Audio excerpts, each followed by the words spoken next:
All right, one more time. It's an episode of Ozzy and Keats. We're not great. We're just okay. John Keating here, Chris Osgood there. The Podcast Nation producers in Troy, Michigan make all this stuff happen. And I'm happily joining you from Oddside Ales Tap Room in downtown Grand Haven, Michigan, where I now reside. Chris Osgood is residing for the moment in Western Canada, but soon, and this is a heads up to everybody in suburban Detroit in his neighborhood, he's coming back soon. And everybody should be aware of that. I like how you said where I'm residing. So you're living at a bar during your retirement. Okay. Well, I'm living in the town in which the bar exists. But, you know, I guess some people might say, having bumped into me a time or two, that I'm actually living in the bar. But that's sadly not true. No, it is. It really is. All right, though. All right. I didn't think it was possible for you to be more of a pain in your retirement than you were when I worked with you on the set, but you've managed to blow away that no problem. I don't know that it's going to get easier when you get I mean, people at home don't care about any of this kind of stuff, but I mean, I'm trying to hang on to the hair that I still have left, which is not much, but I'm losing it in handfuls because I'm trying to wrangle the cats that is Chris Osgood's life. I mean, it is unbelievable to me how things change without any sort of understanding of what has to happen. It's like a plan, though. I'm trying to make it so hard on you and make it so miserable that hopefully you'll come back to the set and at least do some Red Wing games. Like you're trying to make it so hard that I just die. I think that might be the ultimate goal here as well. Okay. Which on some days sounds delightful to me. Rather than deal with this, dying sounds better than dealing with this. But you could come back and do some Wings games. Mickey Redmond tried the hardest. We couldn't convince you. I know. I didn't try that hard because I was 50-50. I was happy either way. Well, you know, it's like, you know, work with the new people and you know, you'll get back to me on how that's going and how much you miss me. I get all that. As we begin here, you're taking the family back from Western Canada to Michigan. How has fatherhood changed you? Well, it's ruined my golf game. I don't want to say that. That's not saying it right. Like, I'm not as good as a golfer. You go through transitions in golf for those people out there that are you're good when you're younger, and then because you have time. It's a game you have to play essentially. And you used to have beers when I was younger golfing. I was a much better drinking golfer than I am a sober golfer. I am a horrendous sober golfer.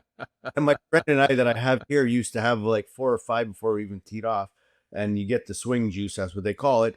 And now the swing juice, is that what it's called? Loosens you up. And he looks at me the other day and we were bad. And he goes, I'm the worst sober golfer around. He goes, I'm way better the other way. You can't go the other way. You can't drink like we used to when we were younger. But it's my golf game has definitely, it's not the same, but I don't take it as serious. That was in transition where I'm more happy to be out there just golfing and enjoying myself than I used to be, where I'd get mad if I didn't play good. There's no more of that. Just busy. I like it because it keeps me out of trouble. You're talking about the family. It keeps me from doing stuff that I don't need to do anymore, unlike yourself. So yeah. Or are you a better, or were you a better drinking golfer because you just didn't care so much and the score didn't matter so much? Was it more of that? I mean, the scores were probably, I mean, you were probably a better scoring golfer when you were not drinking, right? Yes. You know what? I have had better rounds not drinking than I have drinking, to be honest. They just don't happen as much as they used to. What's your best round? What's the best day of golf you ever had? The best day of golf I ever had? Like score-wise? Score. Yep, score-wise. 74. Wow. Where was that? It was here in Canada where I play. I mean, used to always play. I just don't play as much anymore. I played, I got hot last year, just like when we were doing our shows. You know, I get on those hot streaks where I'm really good for 3 shows, then I'm off for a couple. It's about the same standard. I don't know why it happens. I don't know how I got there. There wasn't much preparation. It just happened. Kind of the same thing. Yeah. And is is the golf exchange rate kind of like the dollar? I mean, maybe a 74 in Canada is like a 78 here in the U.S. No, 74 here would be like a 90 in the U.S. And do it. Okay. No problem.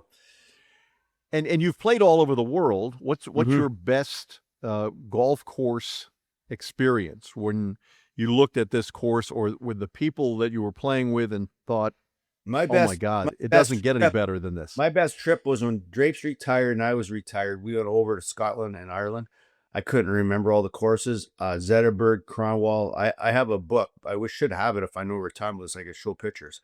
A lot of players we played with and friends. It was players and friends of ours that went on a trip. I believe I would say there's 24 guys, maybe more. Oh my gosh. I Oh my gosh. played the old course in St. Andrews? St. Andrews, and it very, there's a certain way you act, but we were so excited to be there. Obviously, we went out there and too many Guinnesses were flying around the night before, almost missed our tee time.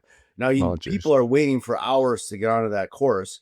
You show up for your tee time, don't you, on the right time, especially at the old course. Of course you do. Oh, we were kind of late for that. Cromwell got a hole in one there.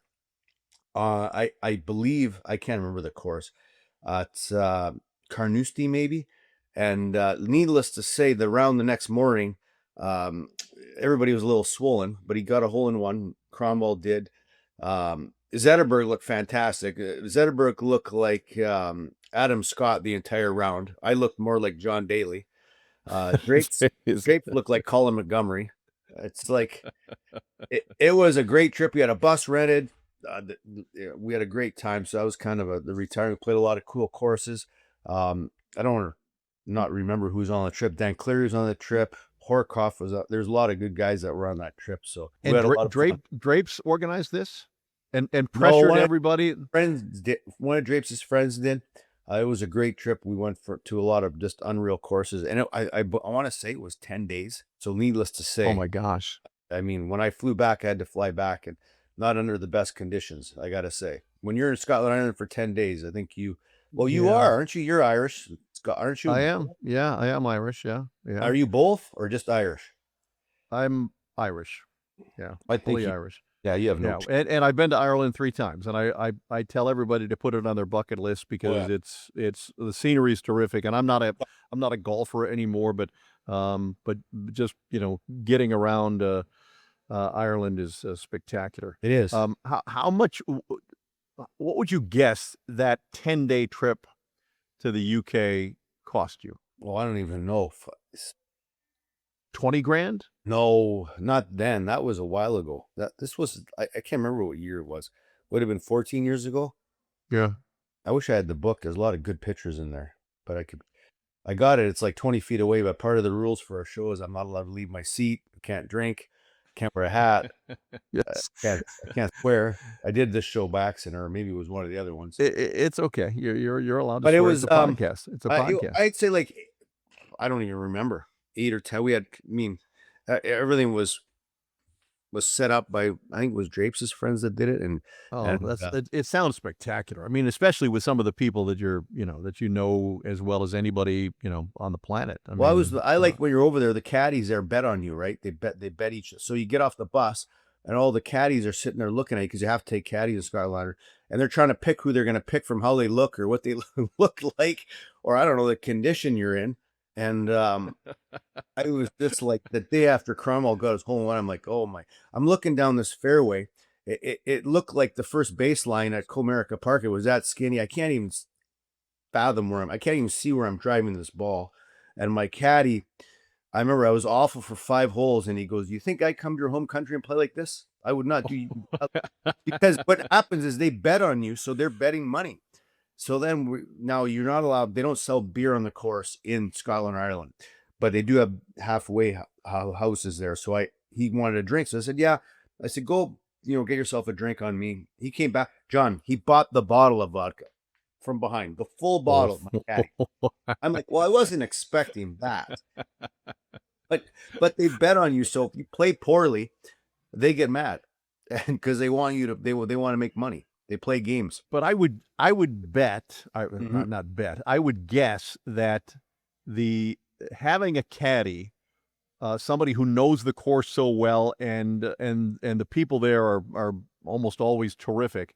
That had to be, one of the great experiences, certainly of the trip or of your life, to was remember great. that and getting to know those guys. And did they have an appreciation for, here come all these star athletes? Oh, they didn't even know. They just see a big bus and they didn't know who was who. There's no possible way. Some of them, though, in some courses were from America. Some were Canadian. I went to Bandon Dunes and my caddy was from Canada, and that's in Oregon. It's a great spot, and that was one of Kenny's trips, and we were playing cards the night before, and I had this is back in the everybody has those drinks when they're younger they like and they dislike to even smell them anymore. Well, Crown Royals, so we'll say that.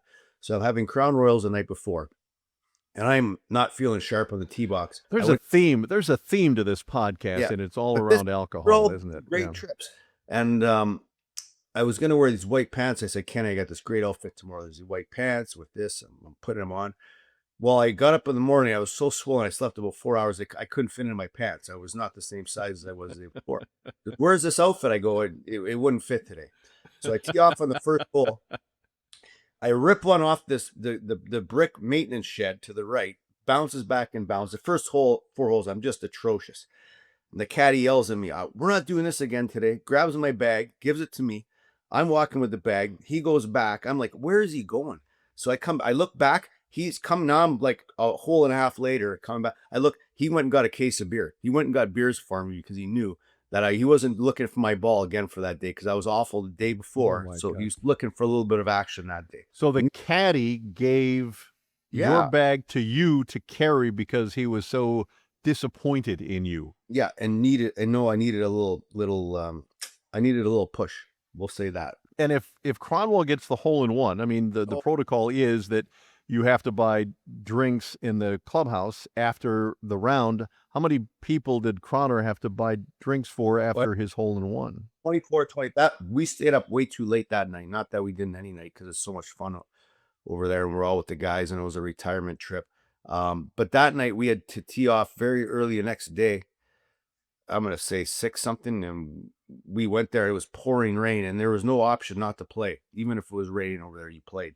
So that was, I would say, the toughest round, as in how I was feeling ever the next day. But it was worth it because Croner had gotten a hole in one, and we were having a blast. Sure. Is there any part of you that has a compulsion to do that again, to go back there and play golf again, or is it a once in a lifetime kind of a thing? That was a once in a lifetime kind of thing. I gotta say, if I did that again the exact same way, I'd be taking a flight in cargo on the way back. With, I don't know, a dual citizen, so either the Canada flag or the American or both would be laid over top. Oh my gosh, yeah. Back. It was fun, but it would be hard to keep up, do that again. I love it over there. The courses are great, the people are great, but I'll be good up in northern Michigan. I love golfing there. It's the most underrated spot, I think, in the country. Great golf. Arcadia? All of them. So many cool courses up there. Yeah. And it's 4 hours away. You know, where you are, there's a great course there. What is it? Yeah, American Dunes here in Grand Haven. Yeah, I'm trying to get you over here to play that and perhaps do a podcast there. That's a cool place. There's so many great courses in Michigan. It's really it's a great sports state. You know that. I may have shared this. Speaking of the UK, I may have told this story before, but I took my son there a couple of years ago, and we had a great trip. And part of on an off day for us, we went to Wimbledon just to walk around. There were no matches going on, but we wanted to see the grounds and all that kind of stuff, and ended up chatting with a guy who had a very Americanized English accent. Mm-hmm. I'll say it like that. And so I asked him where he was from, and it turns out he was from Montreal. And so I brought up Mickey Redmond, and I said, do you know Mickey Redmond? Mm-hmm. Oh, absolutely, he said. He's a big hockey fan, and knows that Mickey was on the air, and then all of a sudden put 2 and 2 together and sort of recognized me. So I'm all the way to Wimbledon, and somebody recognizes me because they were a hockey fan and knew Mickey Redmond, so I had that connection. Of course, everybody knows Mickey Redmond. Everybody loves Mickey Redmond. Yeah, we miss Mickey Redmond. I haven't talked to Mickey for a long time. We haven't, since he was on the show, since he joined us in studio. Yeah, I haven't talked. So we got to get Mick yeah, back on here soon. it's it's it's amazing how good he's been for that long. I mean, he's been doing it. I was amazed. It was 40 plus years, right? Am I right by saying? Yeah, and doesn't it It's crazy. seem I mean it'll be hockey before you know it. I mean the Yeah, Wings go into training camp in another yeah. handful of weeks here. And then it's right back, and God forbid you're going to be on people's televisions once again. No, that's my favorite time. I like coming here to Canada, but my favorite time was when I come back to Michigan in that space, mid August, late August to end like October when college football starts, the Lions are starting, Tigers will be in the playoffs, Wings are getting started. So it kind of everything coincides at the same time. I love that time of the year. The fall months in Michigan are outstanding. So, I mean, it's good stuff, and hopefully the Wings are better this year. They were pretty good last year. They had some rough spot, but I think the goalie is going to make a difference. I do. Gibson's a real good. He needed a change. I said I was talking to somebody, John. It's like, how are you? Are you need change sometimes? And Gibson has been in Anaheim the whole time. He's a real good goaltender. Kind of off and on. Had some injuries, but he's from not far from Michigan.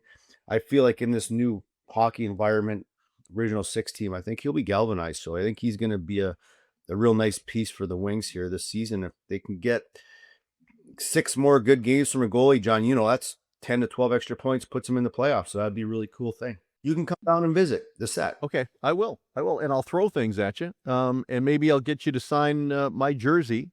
And you can see my Well, rhymes with Ripple. I'll sign your While I'll sign your uh, Ripple. That's what I said. okay. You know who's going to join us? The former head coach of the Red Wings, Jeff Blashill, who is now the coach of the Chicago Blackhawks and has a very nice young team there. Jeff Blashill, just around the corner.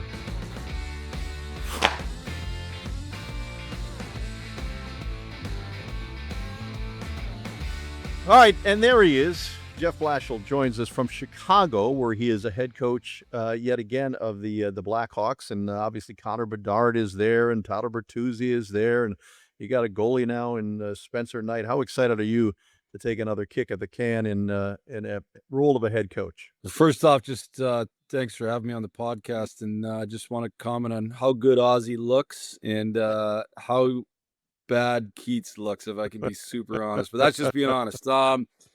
So anyways, yeah, I'm excited. I'm really excited, to be honest with you. I said it kind of as we were going through the process into my press conference. Every job in the NHL is a great job.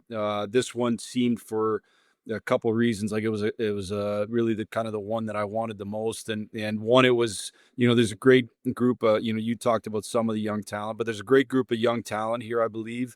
Very, very young, but I think not just the guys that are here, but the guys that are on their way, that are in the pipeline. I think there's potential to have great players at each position, which is hard to come by in the NHL, as you guys know. And so, I think between the talent pool and then just kind of my experiences as a coach, not just my time in Detroit, but my time in junior and college in the American League, there's a lot of things I think I can draw on to help me in this job and to help me have success in this job. So I'm real excited about it. Yeah, Blash, awesome. Calder Cup champion in Grand Rapids. Had a great time there. Detroit, did a fantastic job. Then you get to go to Tampa with your one of your friends, Coop, on a great team. How has your coaching changed from when you first came? You've coached a lot, Grand Rapids, Detroit, to now that you're in Chicago. I mean, it's a good question. I think it's you learn so much, like, through the experiences. And I thought my time coming up in some of those, when I talked to this with the management crew here about the job, I referenced time in junior and time in the American League and time in college, because I think there's similarities there where, I think, a big piece of coaching to me is establishing a culture and growing young players, and I was able to do that at those spots in Detroit. We're in the midst of a rebuild there, but certainly learned a ton through that experience. Spending 3 years in Tampa, I think it's been great. If anything, those 3 years it was the right amount of years. When I was done in Detroit, I wanted another head coaching job right away. But to be honest with you, I'm glad I didn't get it, because I think these 3 years were a great reset for me. One, I think just to kind of get away and be able to look from a different chair, from an assistant's chair, and see, that's arguably been the best staff in the NHL, and or certainly one of them, and kind of see how they work, how they do their work, and what I think you find is like some things that you kind of reaffirm that we did some real good things in Detroit, from a process standpoint, and then it also kind of was able to pick up some new things. I think one of the things that Coop does really well in Tampa is he does delegate really well, and it does a couple things. One, I think it maximizes his assistant coaches. His assistant coaches have a lot of I would say input, and we run a lot of meetings and things like that. And so then when Coop talks, his voice matters more, because you know how it is, Ozzy. You're talking every day for 82 games, and I think your voice gets old if you talk too much. And so that way his voice stayed fresh. But two, and this was a big piece, I think, too, is that it allowed him to focus on what matters the most, and that's kind of the vibe of the room, the relationships in the room, getting the most out of each player. I think when I've been at my best, I've been able to hold guys accountable, but be in the fight with them, and it was a reminder during my time in Tampa how important that is. How much of a gut punch is it to be relieved of your head coaching duties? Did you see that coming in Detroit? Um, to say that I didn't see it coming at all would be a lie. I think when I got the call from Steve after our last game to meet him the next day, I realized that was probably what was coming. It's probably a bigger gut punch than I thought it was going to be. Like you think you're kind of tough and you can handle whatever, and I think when it actually happens, you have to kind of face failure in essence, and that's never an easy thing to do. But honestly, in the end, it was first off, the 7 years there from a life journey was awesome, and so many great people and so many good experience. We didn't win enough, but that's part of being in a rebuild. That's the reality of it. They're hard things to go through. What I did do though was able to learn a ton, and so was it hard? Yeah, it was hard. It's hard on you. It's hard on your family. I mean, at that point too, I had to move my family. And so, people, I don't know if always think about those things, but we'd been there 7 years, and that was, my kids' friends. It was my kids' lives. And then we have to pick up and move them. And so then you have to watch when you move, kind of them go through the growing pains of moving to a new city. Now, I think in the end, it's been the best thing that's happened to my kids. Sure. I think it establishes a mental toughness that they'll carry forward in their lives, and they've learned to adapt and find new friends, and they're doing great. But there's that side of it too. So I think from the family side is hard, from the professional side it's hard.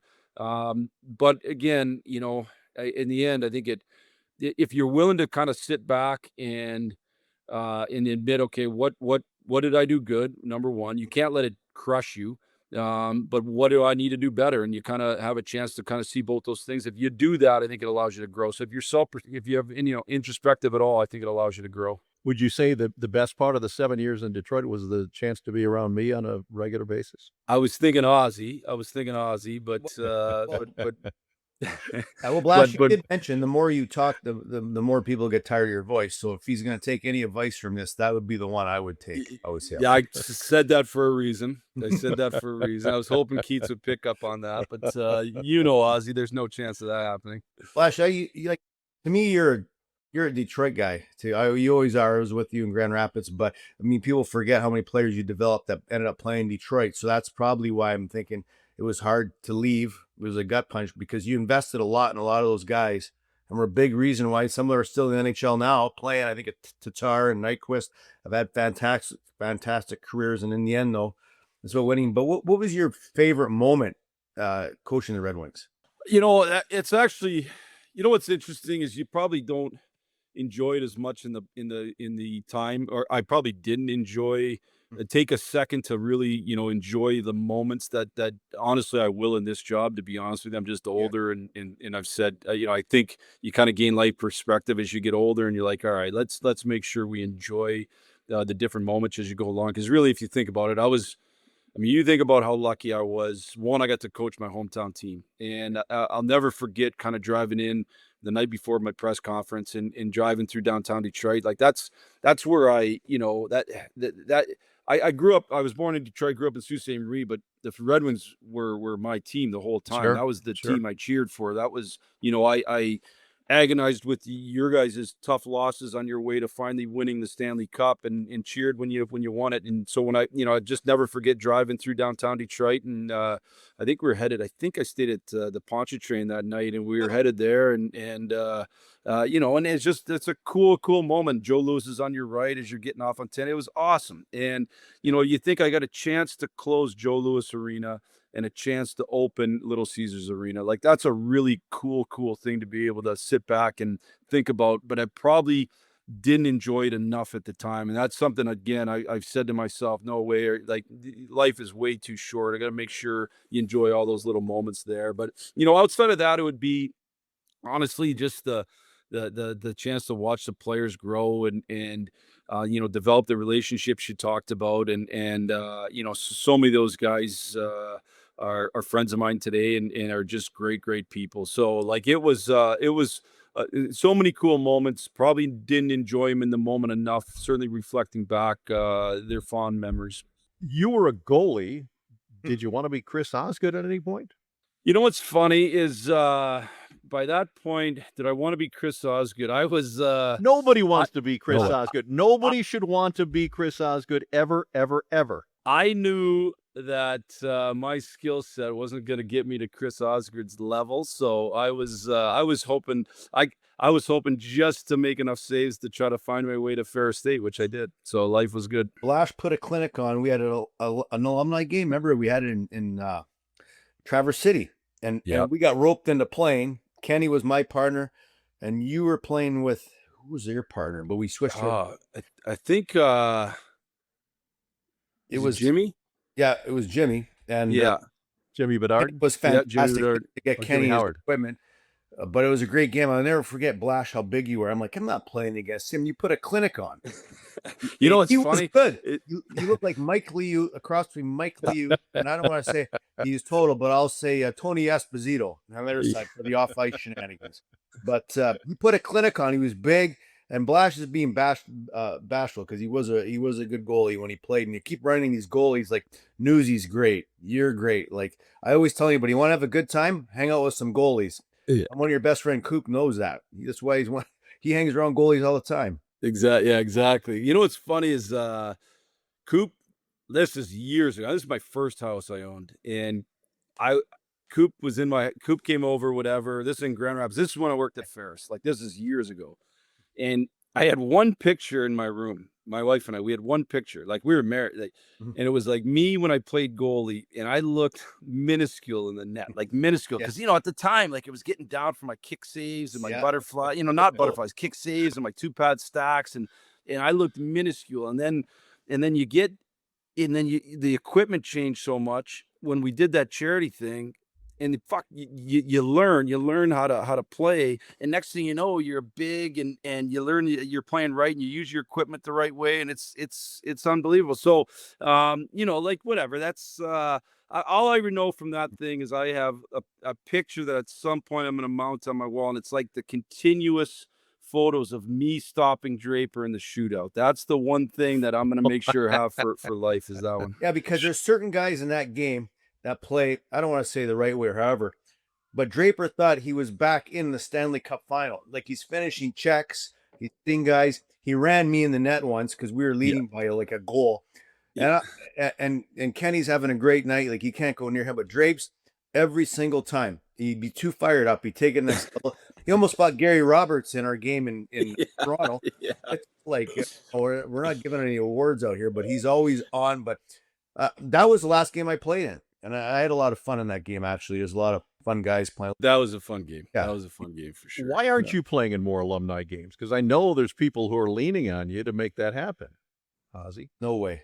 It gets hard, Blash, as you get older. Yeah. It's like when you turn 50, like now that I think about it, when I saw Mike Palmatier playing and all these older guys that I'd play against these alumni games, Boreal Salmon, who passed away. Eddie Mio's still playing. That was a highlight for my alumni career, was Boreal Salmon took a penalty shot on me in Toronto. It was awesome. That's actually unreal. I didn't care what happened. And the other one was Lanny McDonald, a rip one over my shoulder. at Comerica, and I grew up watching him play in Medicine Hat. He played in Calgary. He was one of my mentors from the outside. You watched how he handled himself. When he scored on me, it was a treat for somebody to score on me like that. So How much perspective, Blash, do you have now on and you touched upon it. I mean, just from going from Grand Rapids, or well, Big Rapids, I guess, to Western Michigan, to Grand Rapids, to Detroit, to Tampa, and now Chicago. Just the chance to take in some of those experiences, especially as the kids have gotten older. Yeah, no, it's honestly like when I think of it, it's been I've been very, very fortunate. Like I've had a chance to work with so many awesome people and learn so much from so many different people. But more importantly, honestly, have unreal life experiences and have a blast. And that's certainly you had opportunities to win, but you're not going to win every year. That's the reality of it, and you got to still enjoy it. And the perspective is awesome. I feel real fortunate. I'm just as a kid from Sault Ste. Marie, Michigan, and I've had the opportunity now to coach a number of years in the NHL and then get another opportunity in the NHL in another great city. So like, I'll start coaching my second original six team. Like that's a super special sure. thing. So none of that falls, all of that I recognize how lucky I am and how fortunate kind of we've been. And all throughout it, I think we've been able to enjoy it with my family and that's been awesome. I'll ask this question delicately. I mean, as a coach and I in the can't stops wait. I that you can't had, wait. yeah, I know. When you just said, "Man, if I just had different players, if I had better players," do you allow yourself to have that thought when you're coaching? No, honestly, I'll never look at it that way. Like for me, our job as a coach is to get the very, very best, especially in the NHL. Like, when you're in college, you're in charge of recruiting your players. So there's a different thing there. But when you get into pro, your job as a coach is to get the very, very best out of the players you have. And that to me is the way I've always looked at it. I've always felt like, I've heard coaches, lack of a better word, bitching about players and to me, that you kind of bitch your way out of a job at that point. Like our job is to not try to say whether we have the best lineup or we don't have the best lineup. Our job is to take our group and try to maximize your group, try to maximize your players, and so that's just the kind of the way that I've always looked at it and the way I believe in. But coaches do that, right? That they do bitch about the lineup that they have and take those bitches either to the general manager or to the media sometimes. Yeah, it's just not my style. It's not I'm asking the players to you know do everything, put the effort forth for me. I need to make sure that I have their back too. And so like again, I think for me, I've always tried to look for solutions, and so Mhm. like how can we find the best solution, and part of that solution, we don't get to just go out and grab different guys. That's just not how it works. So part of that solution has to be how do you get your group to be as good as you can. Yeah, three cool teams. Your coach Blashill, Chicago, Detroit, Tampa. You had a bunch of great players and Zetterberg, Datsuk, Kucherov, who I absolutely love. Hedman, Lindstrom, a lot of players. Like now going in, you're going to coach Bedard. Like what makes those players different, and how is Connor Bedard different? Because he's only 20 still, I believe. He's going to be unbelievable here as he gets a little bit older and more experienced in the league. Yeah, he just turned 20, literally, I think like 2 weeks ago, Wow. so like he's still like he's spent his a full 18-year-old and full 19-year-old year. I mean, that's people, I think people forget how young, Yeah. he is. And I'm with you on that. Like you go back, some of the guys I've had a chance to coach, like I was an assistant the one year with Nick, but certainly with Pavel and Z and then Cooch and Hetty and Stamkos all those, and they're all a little different, I would say, like they're all kind of different in the way that what drives them in that, but they're probably all the same in a sense. They're super demanding on themselves and probably super demanding on the guys around them. Cooch has been awesome to kind of see because there's probably similarities to in terms of what their strengths are between Cooch and Bedard. They're both really, really, really good from the offensive blue line in, and obviously Cooch is at a level that we hope to help Connor get to, but they're super driven. They're super kind of focused, laser focused, I think, on being great and winning, but as a coach, when you're able to kind of have those different experiences, you can draw on those for sure. So I think it's something that will benefit me in this job. And it's not just Connor. We have a number of young prospects that I think have a chance to be elite players. And so, the fact that I've been able to coach a number of elite players, you can draw on those experiences and help, whether it's direct comparisons or whether it's just an understanding or an empathy of kind of what they're going through in their process. There's different pressures on those players, as you know, Ozzy. Like, those guys face way different pressures, and so there is some empathy from that too. That the understanding of, there's a lot on their shoulders.